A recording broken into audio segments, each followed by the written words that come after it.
We're standing outside the entrance to the Metropolitan Museum of Art, and we're going to explore the illusion of the Met, the public institution that everyone knows and sees and appreciates what it has to offer, and so many elements that are not visible to the public that have to do with what it takes to realize that mission.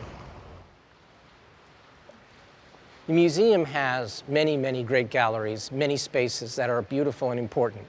But in my view, this is the most magnificent of all. This is called the Roman Court, and in this space there are works of art from ancient Rome. And what I find so beautiful and valuable about being in this space is that it is a magnificent way to see works of art in perfect light. As the day passes by, the light levels from the skylights vary, and in each level of light, the works of art look a little bit different. And this was the place where I would come, in the middle of all the challenges of my job, to sit on a bench and just take in the vibe. This really beautiful, quiet place with the water fountain had a magical effect on me.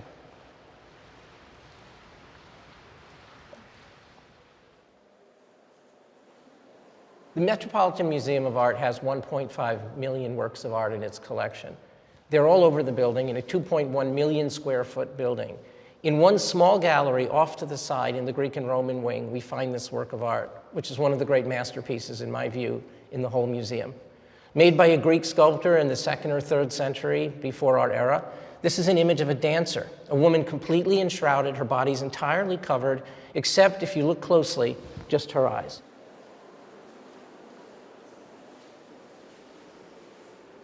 And what we see is an image of a woman in motion. They're using bronze to convey the idea of animation and dance in my view, the most sophisticated way. Because the only way really to experience this and understand what it is to walk around it, to move around the object to see all of the different aspects of what this figure is doing. She's fully and completely three-dimensional. So there's really kind of a brilliant reversal. The artist wants us to see motion, so the artist puts us in motion in order to appreciate this object. I have loved this object for most of my adult art historical life. It is a small, understated masterpiece, and it's one of the many, many things like that you find in this museum. It's part of its magic.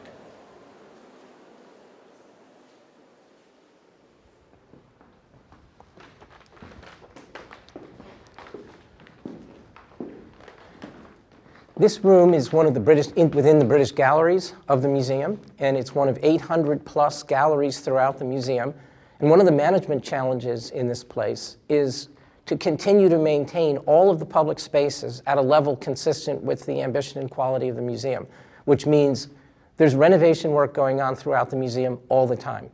These galleries were renovated right before the pandemic came along in 2020, and as soon as they were finished, we moved on to the next one.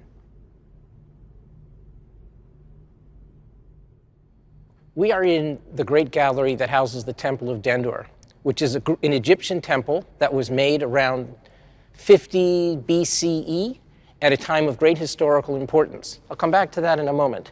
This space is among the most popular spaces throughout the museum, but in the 1970s, when the gallery first opened, New York Magazine, in a very critical article about the space, said this has to be one of the 10 most boring spaces in all of New York City. And from that moment to this, that has been completely untrue. This is one of the most popular places in all of the Met. People come from far and wide to see this because what you have here is a full-size Egyptian temple transported stone by stone, block by block, to New York City and then placed within a purpose-built space in order to exhibit it. The temple itself was built by the Roman Emperor Augustus. It wasn't built by the Egyptians. He had just defeated, his name was Octavian at the time, he had just defeated Mark Antony and Cleopatra in the great battle over dominion for the Egyptian territories. When he was victorious, Augustus commissioned this temple to be built as a gift to the Egyptian people as a way of really politically trying to win them over. Little did he know that many thousands of years later, it would be in the middle of New York City.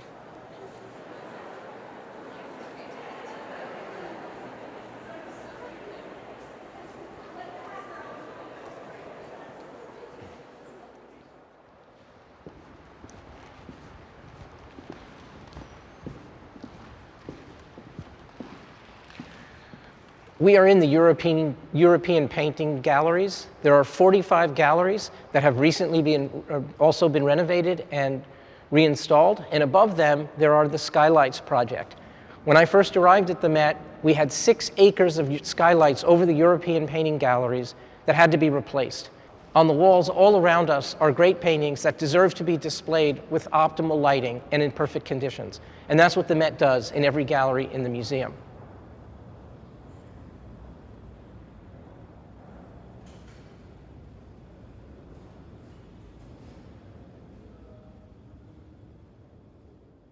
In order to achieve that, if we look up, we can see there's natural light coming into these galleries through these lights that you see. But on the other side of what are called ley lights, these flat lights that just lie on the top of the galleries, there is a whole complex, an attic, that consists of the skylights that we had to reinstall.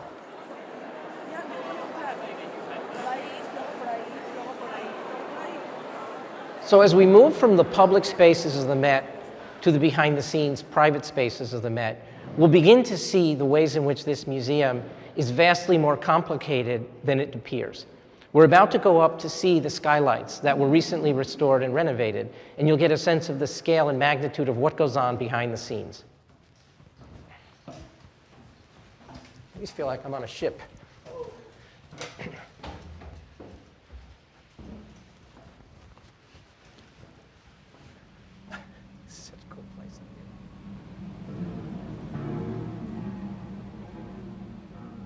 So we're standing in the attic story, the area above the ley lights, where we can see the full extent of the Skylights project over the European painting galleries.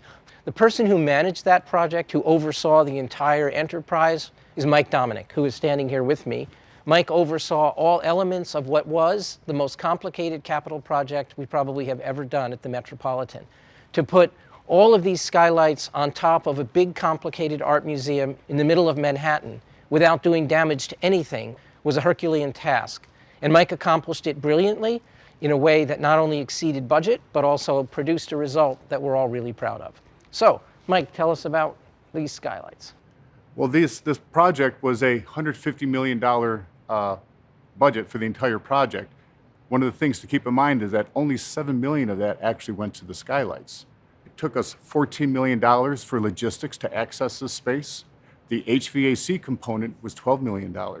Everything that you see that's white was touched with this project. That's not just to say we put a coat of white paint on everything, but all the skylight glass was replaced. All these opera louvers were replaced. All this ductwork was replaced. We had to add attic steel. We did about $7 million in roof work. We spared very little in terms of even the ley light glass in the gallery ceiling. That was about $2.5 million, just to replace the glass in the ceiling. Now, one of the reasons we had to pull off this project, and it was so expensive, was because it wasn't addressed for so long. And the only way to really rectify that problem was to rip off the entire Band-Aid and replace it all. But here's how to think about that. These skylights were originally put in the 1930s, right? Correct. With a 30-year lifespan. So they were ready to be replaced when Lyndon Johnson was president. And then from that moment until we did this project in 2015, they were put off year after year after year. But in ignoring that, the consequence was increased degradation of the facilities, placing the collection at greater risk, and posing all kinds of other problems. So under Mike's leadership, we took on the whole thing in one 4-year bit, and we solved the problem.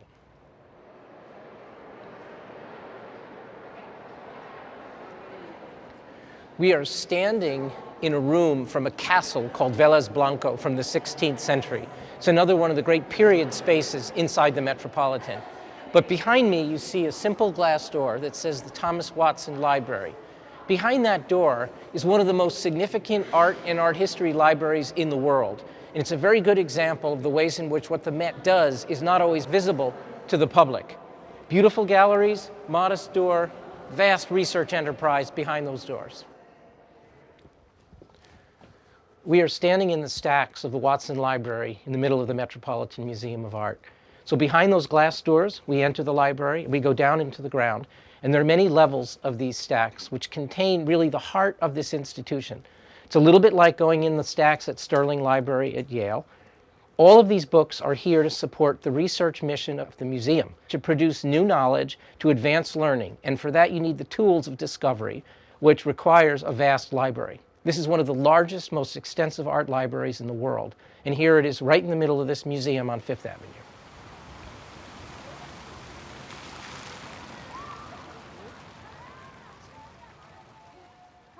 Hey, Mike. Sorry, I saw your email just as we were getting Thanks. off the elevator. How you doing? Thanks, good to see you. There are a great many things that this museum does that are not visible to the public, at least not in the first instance. There is a library with 1.5 million volumes. There is also a department of publications and editorial that creates new knowledge. Everything the Met does, every program it engages in, is committed to the idea of creating new knowledge, advancing scholarship. And this department publishes a lot of that material. And I'm here with Mark Polizzotti, a Yale graduate and the head of this department, who can tell us a little bit about what it is that they do. Thanks, Dan. So the Publications and Editorial Department publishes between 25 and 30 books every year. That's one piece of our activity. The other part of our activity is that we edit all of the gallery didactics, the labels, the gallery text for the exhibitions and installations to the tune of about 5,000 to 6,000 labels per year. So it's a busy place. Our job is to manage the interface between mission and financial responsibility, by which I mean that whenever we take on a project, we, on the one hand, make sure that it is upholding the Met's mission in terms of the level of scholarship, but at the same time, we try to make all of our books commercially viable. But there's nothing more joyful than actually buying your friend's book. You're welcome to. But I appreciate that, but I'll buy them. That's how you make a living, you know? Among all the things in this museum that we do that I'm proud of, this department is one of the most extraordinary. It really does a remarkable thing because these are a legacy of that scholarship. This is the way it's memorialized. This is the way it lives forever.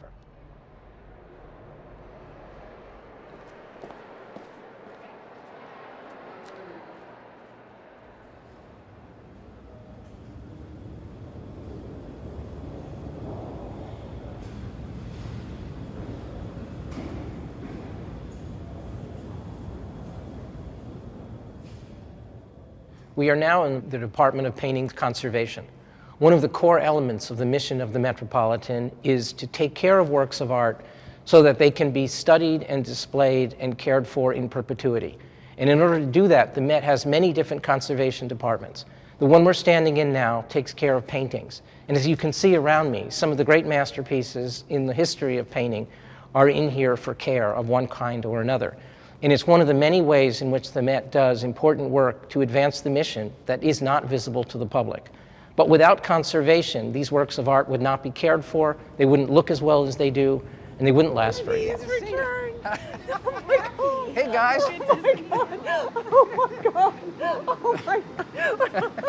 Wow! How are you? I'm good. Let me say hello to her. I'm not going to overwhelm you the same way. Well, that's so lovely. Are you filming?